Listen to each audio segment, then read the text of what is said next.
session I have brought the study of modern periodic table.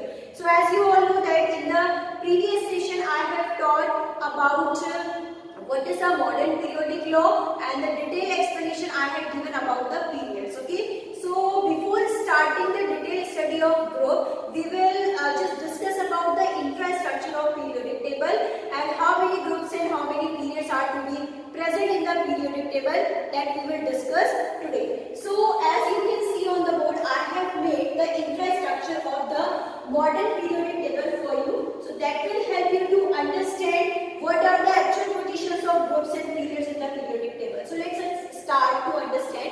So as you all know that all the vertical columns are to be known as groups and all the horizontal rows are to be considered as periods. Okay, so now actually there are 18 groups and the 7 periods in the periodic table. So here I am writing there are groups 18 and periods are to be 7 periods in the periodic table. So here we have to understand, whenever you make an infrastructure of modern periodic table, group first starts from the first period and group second starts from the second period, nothing it is to be there. Now after that group 3 to 12 starts from the fourth period, 1, 2, 3, 4. That will help you to solve the question.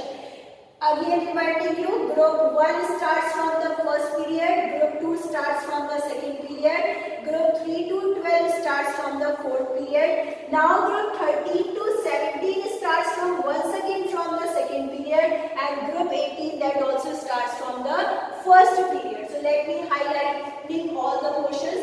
This is of group 1, this is of group 2, 3, 4, 5, 6, 7, 8, 9, 10, 11 and 12 are there.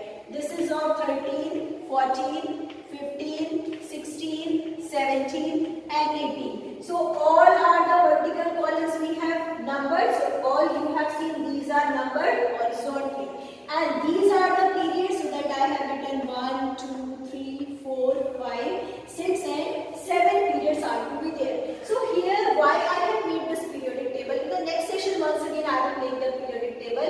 Here I am just going to give you a little bit introduction about the periodic table. So first you have got it in the modern periodic table, there are 18 groups and 7 periods. And these are the groups, these are to be vertical column, and these are the horizontal rows, these are to be known as periods. Okay, so let us start to fill the few important elements that I am just telling to you. H, L, I, N, A, K, R, B, C, S, F, R. Now this is beryllium, magnesium, calcium, strontium, barium, and this is next is for radium. Now we have to start from boron, aluminium, gallium, indium and thallium. Separate group wise study will be done later on in the next session. Okay, here I am just giving the introduction.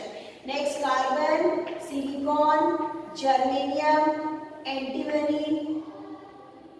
This is here you have to write carbon, silicon, germanium, Sn, then Pb you have to write. Now nitrogen, phosphorus, As, this is Sp. Here you have to know this is Sn, tin, this is Sp, antimony, Pb, lead, and this is now Pi you have to write there. Now oxygen, sulfur, selenium, tellurium and polonium. Now fluorine, chlorine, bromine, iodine, and the last one, this is of astatine. Now here noble gases helium, neon, argon, krypton, xenon and radon. Okay, here you have to see these spaces are bracket. Okay, for future is coming element that mostly left these spaces. Now here elements that comes from group 3 to 12, these are first series I am writing for you: scandium, titanium, beryllium, chromium, magnesium, iron, cobalt, nickel, copper Here I am putting here some elements for you. That HF, RF, NB, TA, DB. Okay. So now in terms of DB, that simply can be written here DB. Now CR, MO, W, SG. Now MN, TC, RE, BH. Now FE, RU, OS and HS. CO, RH, IR, MT. Now NI, PD, PT, DS. CU, AG, AU, RG. ZN, CD, HG. Okay? Now, here no need to worry about it, as I have written all the elements very easily, but here you don't have to worry about it. I will tell you some tricks. You will be also able to fill all the elements in the periodic table. Okay? So now let us understand all the things in detail. Okay? Now, group 1 and 2, we will study their names also. So first of all, you have to understand from group 3, after lanthanum and after actinum, 14 elements have been separated. Okay, that you have to know they have been separated from group 3. So that we have to make 14 column 1, 2, 3, 4, 5, 6, 7, 8, 9, 10, 11, 12, 13 and 14. 1, 2, 3, 4, 5, 6, 7, 8, 9, 10, 11, 12, 13, 14. So these elements are to be known as, first here I am telling, rare earth element. So why we call them these are rare earth element? Because these are rarely found in the earth. And the first series that we call them lanthanide. Lanthanide because they comes after lanthanum, and this series it is to be known as actinide because it comes after actinum. That you have to understand. Now the few things that I am just going to tell, that is, let me pick some chalks. Now see, the name of the element, that actually the element that comes 3 to 12, we just call them, these are transition element. Okay, group, again I am telling group wise study we will do in detail, but here I am just giving the little bit introduction. Okay, and we have to see in the periodic table, actually there are 11 gases in the periodic table. So that I am marking here: helium, neon, argon, krypton, xenon, radon, fluorine, chlorine. Bromine is not a gas, this is a liquid.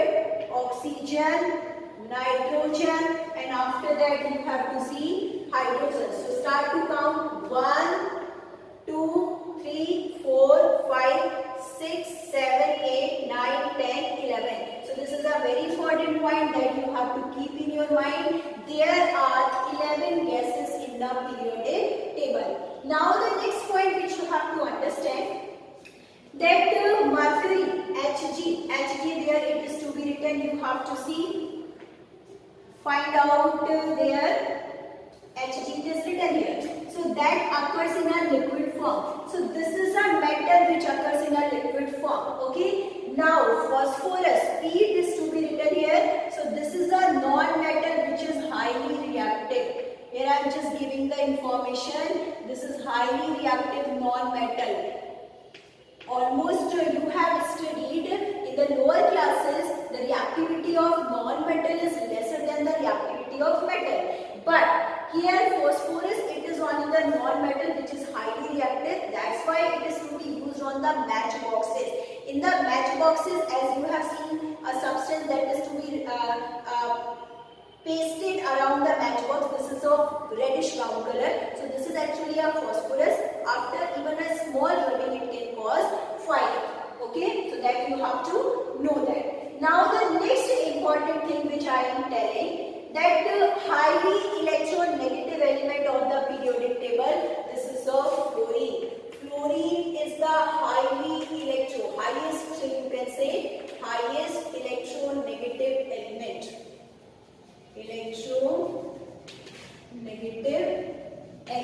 of the periodic table. Okay, so that point you have to understand. Now the next, iodine, it is a non-metal but that occurs in a solid form, and this is lustrous in the nature. This is shiny, you can say. Most probably all the non-metals, they are not shiny. Okay, now here you can separate this column. I am just highlighting this.